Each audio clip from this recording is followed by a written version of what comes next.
Differential equation का ये बहुत ही प्यारा क्वेश्चन है इस सेंस में कि यार यहाँ पे हमें एक कॉन्सेप्ट के बारे में पता होना चाहिए। वो कॉन्सेप्ट क्या है कि किसी भी डिफरेंशियल इक्वेशन का जितना ऑर्डर होता है उसके जनरल सॉल्यूशन में उतने ही आर्बिट्रेरी कांस्टेंट्स होते हैं। लिख के बताता हूं, नंबर ऑफ आर्बिट्रेरी कांस्टेंट्स। अब आप बोलेंगे कि सर ये आर्बिट्रेरी कांस्टेंट्स क्या होते हैं? डिफरेंशियल इक्वेशन जो हम सॉल्व करते हैं, लीनियर डिफरेंशियल इक्वेशन हो गई, होमोजीनियस हो गई, वेरिएबल सेपरेबल हो गई, तो उन सभी में हमने देखा था कि यार ऑर्डर क्या था, वहां पे वन था। उनको सॉल्व करते समय हमने ध्यान दिया हो तो ऑर्डर वन था। जब उसका सॉल्यूशन करते हैं वाई और एक्स में जो आंसर लिखते हैं उसमें एक कांस्टेंट लिखते हैं सी। वो जो सी होता है उसको हम बोलते हैं आर्बिट्रेरी कांस्टेंट। बट अगर हमारी डिफरेंशियल इक्वेशन का ऑर्डर 2 हो, 3 हो, 4 हो, तो उसका जो जनरल सॉल्यूशन बनेगा उसके जो आंसर में यानी कि उसके जनरल सॉल्यूशन में जो कांस्टेंट्स होंगे आर्बिट्रेरी कांस्टेंट वो क्या होंगे? 2, 3, 4 ऐसे होंगे। जितना ऑर्डर होगा उतने ही आर्बिट्रेरी कांस्टेंट्स होते हैं किसी भी डिफरेंशियल इक्वेशन के जनरल सॉल्यूशन के अंदर। तो number of arbitrary constants in general solution of differential equation is equals to होता है ऑर्डर ऑफ डिफरेंशियल इक्वेशन। तो यहां पे क्या बोला गया है? The order of differential equation बताओ who general solution is given by this. तो मुझे ये चेक करना पड़ेगा कि ये जो जनरल सॉल्यूशन दिया हुआ है उसमें आर्बिट्रेरी कांस्टेंट्स कितने हैं। सिर्फ इतना सा ही काम करना है मुझे, ठीक है जी। तो चलो देखते हैं यहाँ पे क्या लिखा हुआ है, C1 cos के अंदर एंगल में 2x प्लस C2।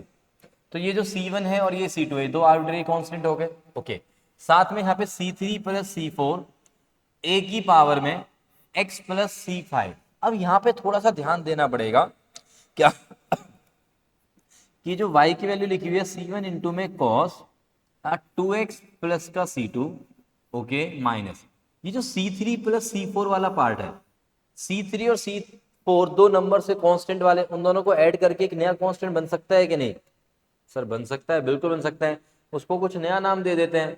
उसको क्या नाम देते हैं? उसको नाम दे देते हैं हम, चलो सी नाम दे देते हैं, ठीक है, सी नाम देते हैं। और इंटू में मैंने क्या बोला? ए की पावर में x प्लस C5। तो ए की पावर x इंटू में ए की पावर 5, मतलब C5, सॉरी C5 ए की पावर में, ठीक है। देन फिर प्लस ये C6 इंटू में साइन के साथ x माइनस का ये C7। बात क्लियर है क्या? अब देखो यार, ये जो C है और साथ में a की पावर C5, ये भी तो कांस्टेंट है। Constant multiply by constant is again a constant. तो इन दोनों को मल्टीप्लाई करके एक नया कांस्टेंट बना दो, C1 cos x plus C2 minus, इन दोनों को मिला के एक नया कांस्टेंट को नाम दे दिया मैंने C डैश, और इनटू में a की पावर x प्लस C6, और C6 के साथ जो टर्म है कौन सी है? वो है sir sine of x minus में C7। अब मैं कितनी भी कोशिश कर लूं, ये जो C1 है, C2 है, C डैश है, ठीक है, C6 है और C7 है, ये सारे के सारे कांस्टेंट तो रहेंगे ही। इससे ज्यादा कम मैं नहीं कर सकता। मींस जो C3 प्लस C4 था और जो C5 था, इन तीनों को कंबाइन करके एक कांस्टेंट बनाया जा सकता था, बट इसको और इसको या इसको और इसको कंबाइन नहीं किया जा सकता। अब हमारे पास डिफरेंट आर्बिट्रेरी कांस्टेंट्स कितने हुए वो काउंट करो। तो ये हुआ सर 1, 2, 3, 4 एंड 5। तो हमारे पास 5 आर्बिट्रेरी कांस्टेंट। तो ऑर्डर ऑफ डिफरेंशियल इक्वेशन क्या होगा? जिसका ये सॉल्यूशन होगा उसका क्या होगा ऑर्डर? सर 5 होगा। तो we have C option here. Clear? Happily done है ये। तो ये कॉन्सेप्ट आपको क्लियर हो गया है? जल्दी से मुझे बता दो, इज दिस हैप्पीली डन? ये एक नया कॉन्सेप्ट भी हमने कर लिया, बहुत बढ़िया। नेक्स्ट आओ भाई, अभी जो मैंने कॉन्सेप्ट बताया ना उससे रिलेटेड एक और बात यहाँ पे देखने को मिल रही है ना? क्या? Solution of differential equation. हमें डिफरेंशियल इक्वेशन का सॉल्यूशन चाहिए। इस डिफरेंशियल इक्वेशन में क्या लिखा हुआ, y1 y3 और y2। y1 का मतलब dy अपॉन dx, y3 का मतलब third order derivative d3y upon dx cube, और ऐसे ही y2 का मतलब है d2y अपॉन dx स्क्वायर। मानते हैं बात? Okay sir. एक बात बताओ यार मुझे, एक बात, y1 का डेरिवेटिव जब हम करते हैं डिफरेंशिएशन तो क्या मिलता है तुम्हें? सोचो। सर y2 मिलता है, बहुत बढ़िया। अच्छा y2 का डेरिवेटिव करेंगे तो क्या मिलेगा? सर y2 का डेरिवेटिव करेंगे तो y3 मिलेगा, बहुत बढ़िया यार, बात तो सही है। और y का डेरिवेटिव करते हैं, सर y का डेरिवेटिव करते हैं तो y1 मिलता है, dy अपॉन dx, उसी को y1 कहते हैं। ठीक है, ओके। y2 को अगर मैं इंटीग्रेट करूंगा, y2 को अगर मैं इंटीग्रेट करूंगा, y1 का डेरिवेटिव अगर y2 है तो y2 का इंटीग्रेशन क्या बनेगा? सर y1 बनेगा। अगर मैं कांस्टेंट की बात 1 मिनट के लिए ना करूं तो y1 बनेगा with respect to x obviously. सोचो यार, y1 का डेरिवेटिव अगर y2 है तो y2 का इंटीग्रेशन y1 ही तो होगा। बिल्कुल सही बात है सर। ऐसे ही y3 का इंटीग्रेशन क्या होगा? सर y3 का इंटीग्रेशन y2 बनेगा, है ना। और हम y1 का इंटीग्रेशन करते हैं, अगर हम y1 का इंटीग्रेशन करते हैं तो y बनेगा। बात क्लियर हो रही है क्या? हाँ सर हो रही है, बहुत बढ़िया।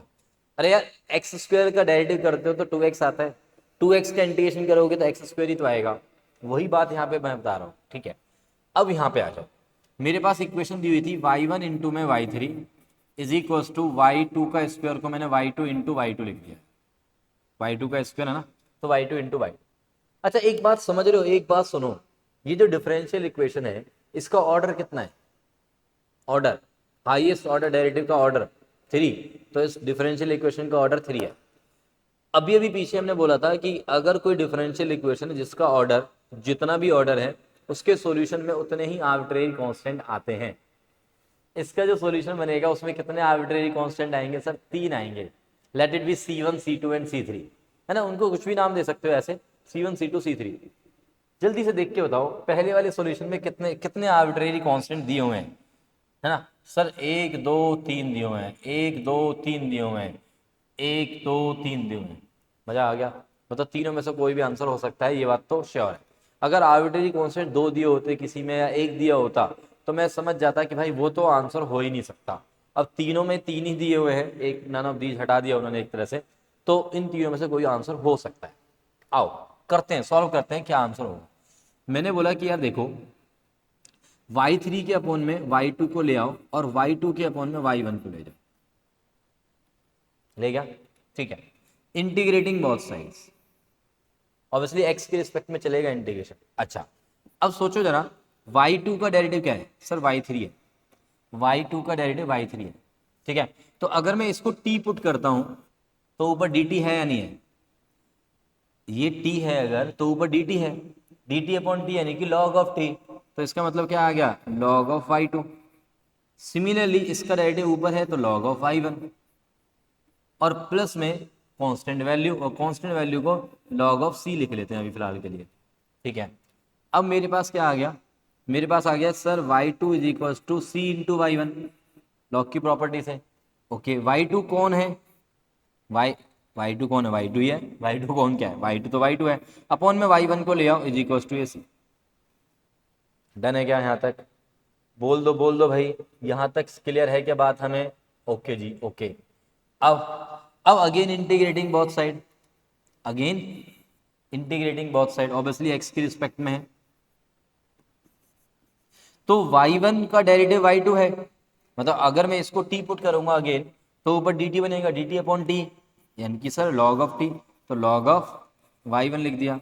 और ये हो गया c का इंटीग्रेशन cx, और प्लस में अनदर कांस्टेंट, इंटीग्रेशन कांस्टेंट तो आएगा ना। अब एक काम करो यार, c की जगह ना c1 नाम दे देता हूँ मैं यार, दूसरा कांस्टेंट भी लिखना है ना मुझे तो अभी, तो मैंने इसको c1 और इसको c2 नाम दे दिया। यहाँ तक डन है? यहाँ तक डन है। अच्छा तो y1 की वैल्यू क्या आ गई मेरे पास? सर y1 की वैल्यू आ गई, लॉग उधर जाएगा तो e की पावर में कन्वर्ट करेगा, e की पावर c1x प्लस c2। यहाँ तक हमें समझ में आ गया क्या? यहाँ तक क्लियर हो गया हमें? बहुत बढ़िया। अब आगे चलते हैं सर, इधर ले जाते हैं, ठीक है। चलो यहाँ पे लिख लो, y1 की वैल्यू आ गई है, c1 c2 आ गए हैं। y1 का मतलब क्या है, dy अपॉन dx। ओके, तो ये dy upon dx is equal to e की पावर c1x प्लस e की पावर में ही है c2, तो उसको मैं ऐसे लिख सकता हूँ e की पावर में c2 मल्टीप्लाई में e की पावर c2 क्या है, एक कांस्टेंट टर्म है सर। इस कांस्टेंट को कुछ नाम दे दो यार, भूले भटके को कुछ नाम दे दो। चलो सर इसको ना एक कांस्टेंट नाम देते हैं ए फॉर आंचल वाला, है ना, तो ए नाम देते हैं। Okay done. अब dy के अपॉन में dx जो है, dx को उधर भेज दिया। अब पता है ये कौन सा टाइप बन गया, टाइप 1 ऑफ डिफरेंशियल इक्वेशन जो मैंने पढ़ाया था तुम्हें, dy upon dx is equal to function of x only, type 1 of differential equation. ठीक है, तो dy इक्वल टू e की पावर में c1x इंटू में a और साथ में dx चला गया उधर, इंटीग्रेटिंग बोथ साइड। ओके, तो dy का इंटीग्रेशन कितना हो जाएगा सर, dy का इंटीग्रेशन तो y होता है, तो ये y a कांस्टेंट है भाई, ध्यान रखना, इंटू में e की पावर c1x का मतलब हो गया e की पावर c1x अपॉन में c1 अपॉन में c1। ठीक है, और प्लस में एक नया कांस्टेंट, उसको नाम दे दिया मैंने c3। बढ़िया, a अपॉन में जो c1 है ये भी तो एक कांस्टेंट है, ये भी तो एक कांस्टेंट है। ठीक है, एक काम अब थोड़ा चेंज कर रहा हूं मैं, क्या चेंज कर रहा हूं, सुन लो मेरी बात, सुन लो।